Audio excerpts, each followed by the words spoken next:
नमस्कार, real connection में आपका स्वागत है। मैं अरुणेश चतुर्वेदी लेकर आया हूं आपकी बात, एक ऐसा कार्यक्रम जिसमें आपसे जुड़े उन मुद्दों की बात होती है जो कहीं न कहीं आपसे सीधे जुड़े। आपकी बात में आज का विषय रहेगा सुरक्षित सड़क यातायात, जानकारी और जिम्मेदारी। पूरी दुनिया के वाहनों में केवल 1% वाहन हमारे भारत में होते,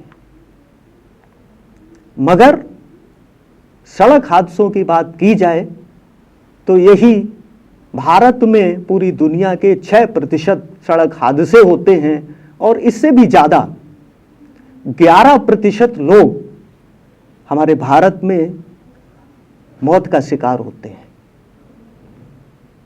सुप्रीम कोर्ट ने एक बहुत ही महत्वपूर्ण टिप्पणी की कि पिछले एक दशक में भारत में अब तक हुए सारे युद्धों में जितने सैनिक शहीद नहीं हुए, उससे ज़्यादा प्रतिवर्ष इन सड़क दुर्घटनाओं में लोग मारे गए। ये बताता है कि यह एक ऐसी समस्या है जिसके बारे में हम तब सोचते हैं जब कोई हमारा अपना इस दुर्घटना का शिकार होता है। तो आज के विषय में हम जानेंगे इन दुर्घटनाओं के क्या कारण हो सकते हैं, उनकी तह में जाने की कोशिश करेंगे, रोकने के लिए हमें क्या प्रयास करना चाहिए और इन सब में हमारी, आपकी, सरकार की क्या क्या भूमिका हो सकती है। आइए मेहमानों से आपका परिचय करा दें। आप हैं मोहम्मद आकिल, बेसिक शिक्षा में अध्यापक हैं। आप हैं अनुज जी, कला प्रवक्ता, श्यामलाल इंटर कॉलेज बिशुनगढ़ में। और आप हैं अनूप मिश्रा जी, प्रधानाचार्य, चौधरी सदानंद इंटर कॉलेज बिशुनगढ़। तो हम सबसे पहले अनुज जी से ये जानने का प्रयास करेंगे कि इन सड़क दुर्घटनाओं के क्या कारण होते हैं। आज भी आम जन में सड़क दुर्घटनाओं के प्रति चेतना बहुत कम है। हर साल करोड़ों लोग दुर्घटनाओं के शिकार होते हैं, जिसमें लाखों लोग अपनी जान गंवाते हैं सड़क सुरक्षा के प्रति जागरूकता की कमी के कारण। जैसे सीट बेल्ट का न लगाना, वाहन चलाते समय सड़क पर ट्रैफिक रूलों को पालन न करना, दोपहिया वाहन चलाते समय हेलमेट का प्रयोग न करना। हर साल, हर महीने। हाँ, ठीक है अनुज जी, यहाँ पर मैं, आपने बढ़िया कहा, हेलमेट का प्रयोग ना करना, है ना, सीट बेल्ट का प्रयोग ना करना। इन्हीं कारणों में और पड़ताल करेंगे। अखिल भाई से हम जानने की कोशिश करेंगे कि इनके क्या क्या कारण हैं। कारणों में अगर हम जाएं तो कारण बहुत से हैं और उनके जिम्मेदार हम भी हैं, सरकार भी बराबर की जिम्मेदार है, सरकार की जिम्मेदारी ज़्यादा है। हमारी जिम्मेदारी ये है, जैसे हम स्कूल को जाते हैं, हमारा समाज है, हम वहाँ रहते हैं, हमारे समाज के ही लोग हैं। हमारे समाज के ही लोग क्या किया, उन्होंने पानी इधर से उधर ले जाना है, सड़क को काट दिया, नो परमिशन, कुछ नहीं, और फिर उसको रिपेयर भी नहीं करा, किसके कहने से उन्होंने सड़क को काटा, और वहाँ दुर्घटना होती है। कभी लोड गाड़ी निकली तो उसमें समस्या हो जाती, ब्रेक नहीं लगा, वहाँ उन्हें पता ही नहीं, यहाँ पे एकदम से गड्ढा आ जाएगा। ये कारण हो गया। दूसरा कारण है, अब ये उन्होंने सड़क काटी तो इसे रोके कौन? ना कोई पूछने वाला, ना बताने वाला। सरकार भी यहाँ पे जिम्मेदारी नहीं निभा रही है कि कोई तो ऐसा हो ये पूछे कि सड़क कैसे काटी गई। दूसरा कि अपना घर तो बना लिया सड़क से लगा के और अपनी भैंस बांध दी सड़क पे। आदमी परेशान हो रहा, निकल नहीं पा रहा, मोटरसाइकिल फिसल रही है, चोट लगी है, हमारे दोस्त को चोट लगी है, हमारे साथी को चोट लगी है, और कोई पूछने वाला नहीं है। तो यहाँ पे सरकार की जिम्मेदारी है और यहाँ समाज में हम जिम्मेदार है। हाँ भाई, उसकी भैंस है, वो हमारे समाज का है, उतनी जिम्मेदारी हम ले रहे हैं, हम भी समाज के हिस्सा है। तो यहाँ पे हमारी जिम्मेदारी है कि भैंस है, कुछ भी है, ये जानवर सड़क पे ना बांधे जाएं। अरे हमने ये भी सुना है कि दूसरे देशों में हम लोगों की इमेज इस तरीके से बनाई जाती है कि वो देश या वो प्रदेश जहाँ सड़क पे जानवर बांधे जाते हैं, इस तरीके की इमेज हमारी हो गई है, और वाकई हमको बंधे मिल जाते हैं जानवर। तो इस तरीके से अभी ये कल या परसों में दुर्घटना हुई, सड़क पे गिट्टी डाल दी। अब मोटरसाइकिल चलाने वाले को अंदाज नहीं लगा, उस पर एक ही मौत भी हो गई। इस तरीके के तो जिम्मेदारी दोनों तरफ की है। सड़क पे गिट्टी तो एकदम से एक्शन लिया जाना चाहिए, किसने गिट्टी डाली तो उसके कम से कम ये संदेश तो जाएगा चारों तरफ कि अगर सड़क पे कहीं पर भी कोई व्यवधान पैदा होता है, कुछ भी होता है, तो एक्शन भी लिया जाता है, पनिशमेंट भी मिलता है, तो उससे कहीं ना कहीं दुर्घटना कम होगी। अब गिट्टी डाली, अब जिसने गिट्टी डाली लापरवाही, लेकिन एक जान तो चली गई, इसकी जिम्मेदारी कौन लेगा? वो जान तो वापस नहीं आ सकती, कुछ भी हो। बिल्कुल। तो जिम्मेदारी चारों तरफ से है। अब हम ये देख रहे हैं कि हमारा एक्सप्रेस वे चौड़ा हो रहा है, ये सब कुछ, तो बहुत एक्सीडेंट होने के चांसेस कम होते चले जा रहे हैं।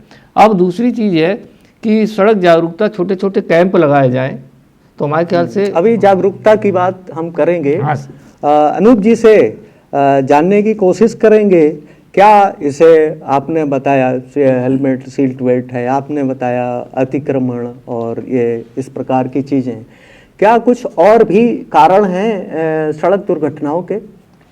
सड़क दुर्घटनाओं में सबसे महत्वपूर्ण बात यह है कि हम अपने वाहन को असावधानी पूर्वक चलाते हैं तो अक्सर ये ऐसी घटनाएं हो जाती हैं, क्योंकि हम देखते किधर हैं, चलाते किधर हैं, या तेज गति से चलाते हैं, जिसका परिणाम ये होता है कि बहुत बड़ी दुर्घटना हो जाती है।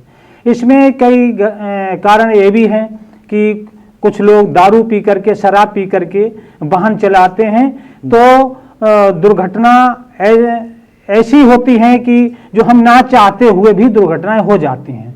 वाहन चलाते समय हमें शराब पीना नहीं चाहिए। कुछ लोग लंबी सफ़र करते हैं, लंबी सफ़र करने में क्या होता है, सोचते हैं कि अब 100 किलोमीटर रह गया, 50 किलोमीटर रह गया, उनका शरीर थकान महसूस करता है, नींद सी आ रही है, लेकिन वो लापरवाही है।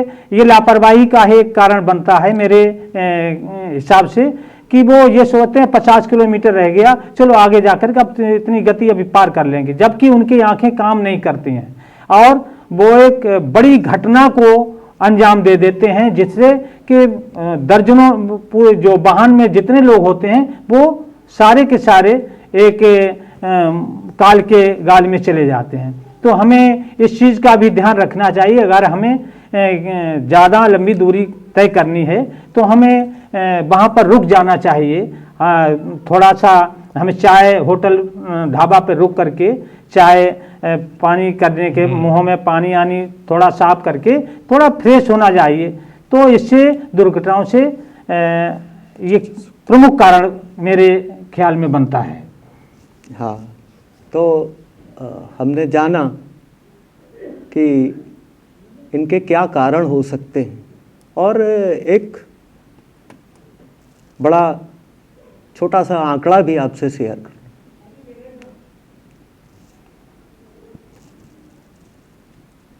69%, ध्यान देना, 69% जो मरने वाले लोग होते हैं वो 18 से 45 वर्ष के होते हैं, और 18 से 60 को मिला दिया जाए जो काम पर जाते हैं, तो ये आंकड़ा 87% पे पहुंच जाता है। और एक और आंकड़ा है कि शाम को 6 बजे से 9 बजे के बीच में 44% दुर्घटनाएं उसी समय पर होती हैं। इनमें भी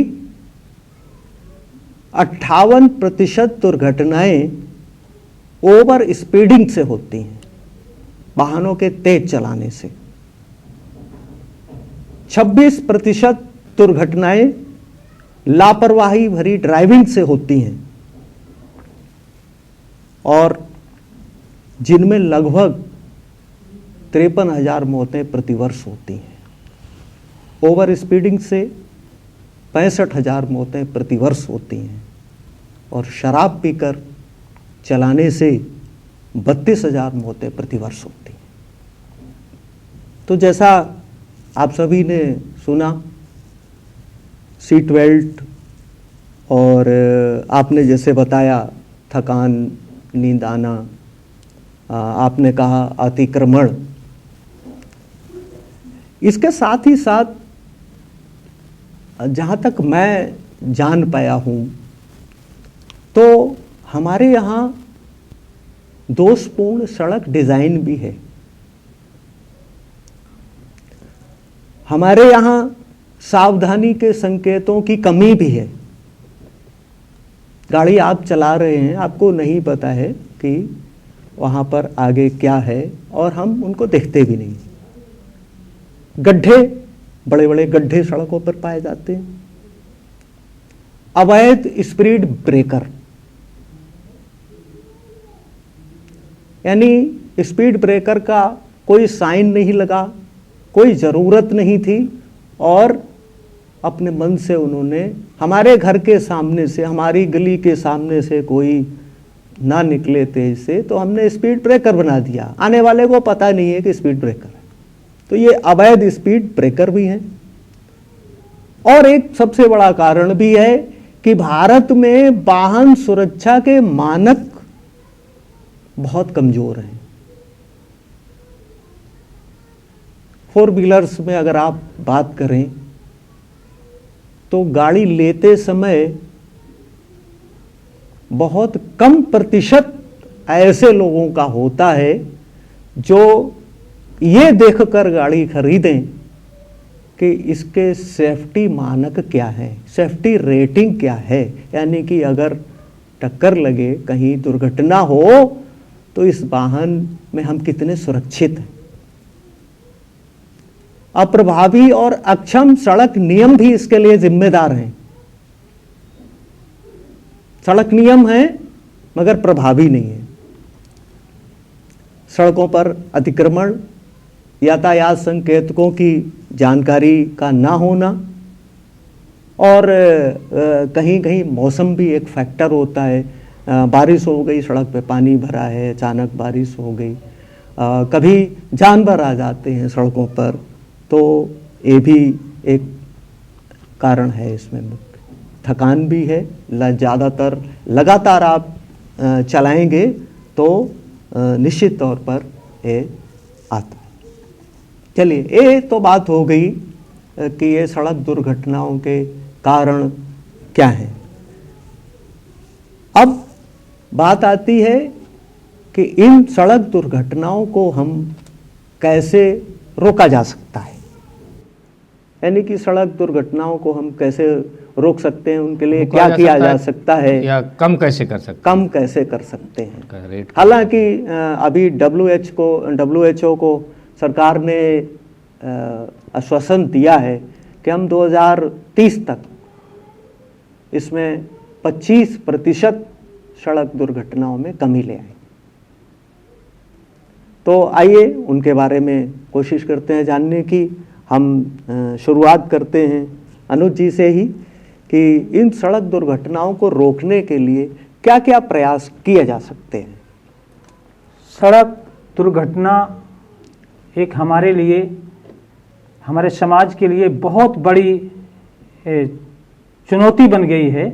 आए दिन सड़क दुर्घटनाएं होती हैं।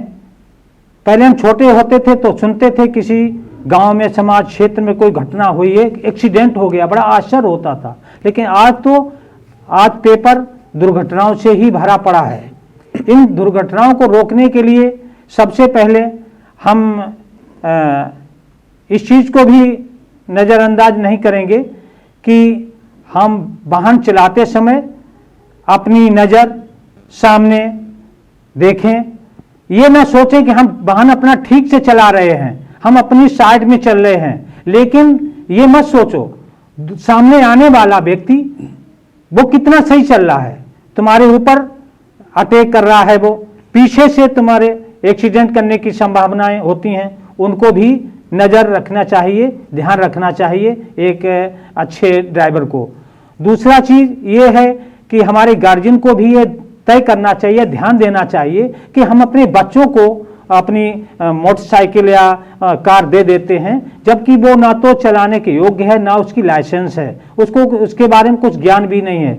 नया नया वाहन मिलता है तो बच्चे अनियंत्रित होकर के चलाते हैं, तब कहीं न कहीं ऐसा लगता है बड़े तेज गति से चलाते हैं, क्योंकि हमें चाहिए कि तिराहा, चौराहे और भीड़ भाड़ इलाके में या तीव्र गति से मोड़ है, वहां पर हमें वाहन को थोड़ा स्लो करके सावधानी पूर्वक चलाना चाहिए, तो हम दुर्घटनाओं से बहुत ज़्यादा बच सकते हैं। ठीक है, एक विषय और हम बताते हैं कि समाज को भी इसमें बहुत बड़ा रोल रखना चाहिए। समाज को हमें जागरूक करना चाहिए। किसी का कोई पड़ोसी का बालक कोई तेज गति से वाहन चलाता है तो उसके घर पर थोड़ी कंप्लेंट करे, तो इससे भी हमें दुर्घटना रोकने में सहूलियत मिलेगी। तो इस प्रकार से हम समाज को एक अपनी दुर्घटनाओं से बचाने के लिए, क्योंकि आए दिन ये दुर्घटनाएं होती हैं जिससे बहुत अप्रिय घटनाएं होती, परिवार के परिवार उजड़ रहे हैं। इस कार्यक्रम के माध्यम से हम ये कहेंगे कि ये कार्यक्रम बहुत अच्छा है और ऐसे होने चाहिए जिससे कि समाज में जागरूकता फैले और हमें एक नसीहत मिले कि हम अपनी जिम्मेदारियों से कैसे निर्वाह करते हुए और इन दुर्घटनाओं से बचाव रखें। बढ़िया, आपने बहुत ही अच्छे तरीके से बताया। हम अनुज जी से जानना चाहेंगे कि जैसा आपने कहा हमारी समाज की भूमिका होनी चाहिए, तो हम जानना चाहेंगे कि माता पिता की इसमें क्या भूमिका हो सकती है सड़क दुर्घटनाओं को रोकने में। पहले तो वाहन चलाते समय हमें फ़ोन से बात नहीं करनी चाहिए। ओवरटेक गाड़ी हम लोग करते, ओवरटेक नहीं करना चाहिए, बहुत सावधान पूर्वक। जबकि एक्सप्रेस वे वगैरह सब बने हैं, लेकिन फिर भी लोग इतना तीव्र गति से बाइक या 4 व्हीलर चलाते हैं, ओवरटेक करने की कोशिश करते हैं। ये चीज़ बहुत गलत है।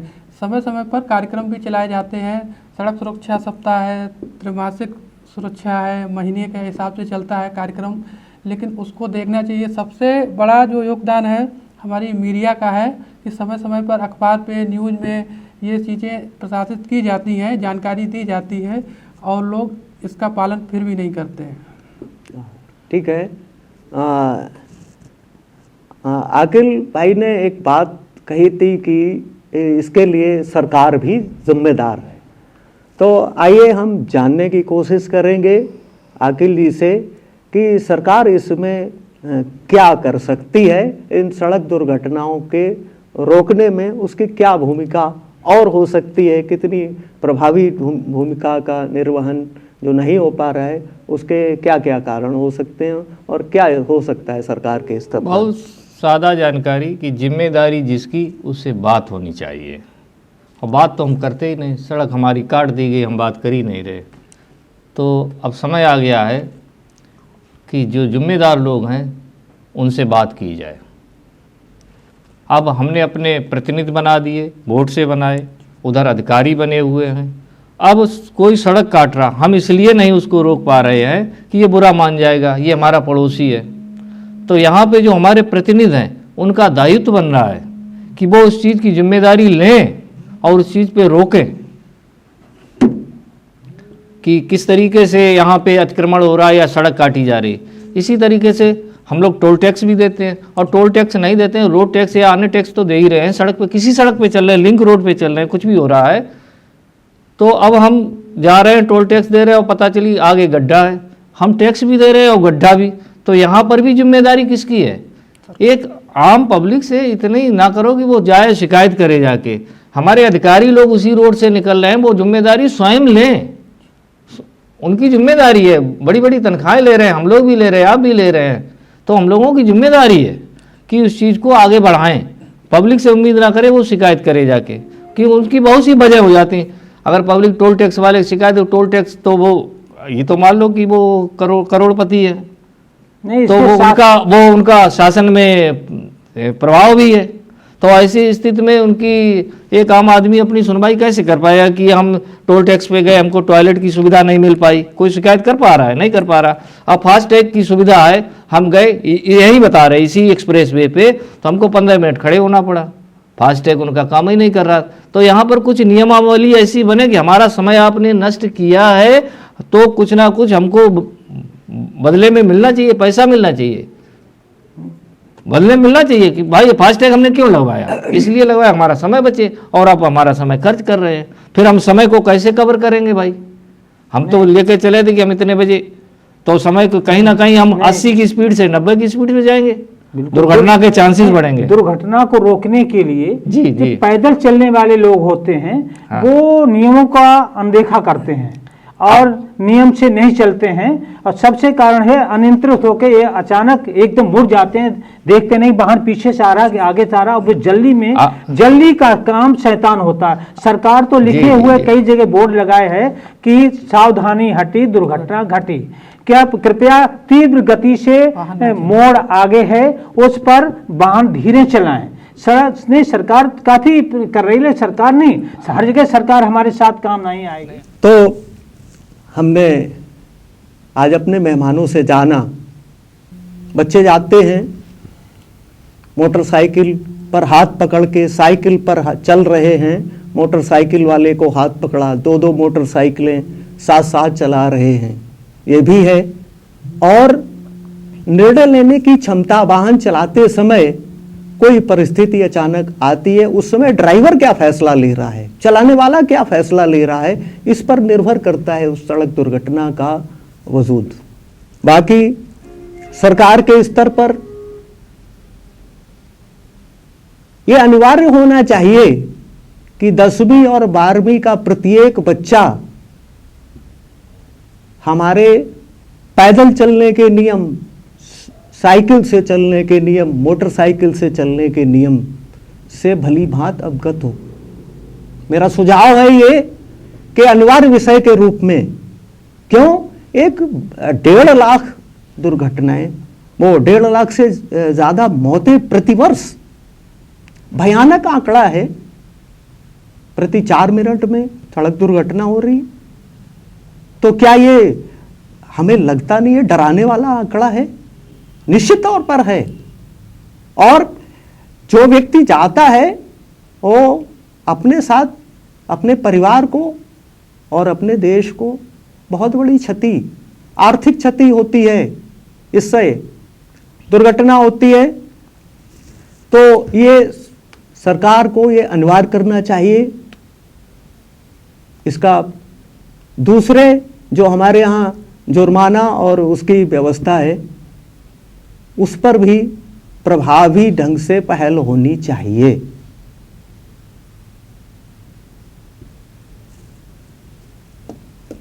तो हमने कोशिश की आज के इस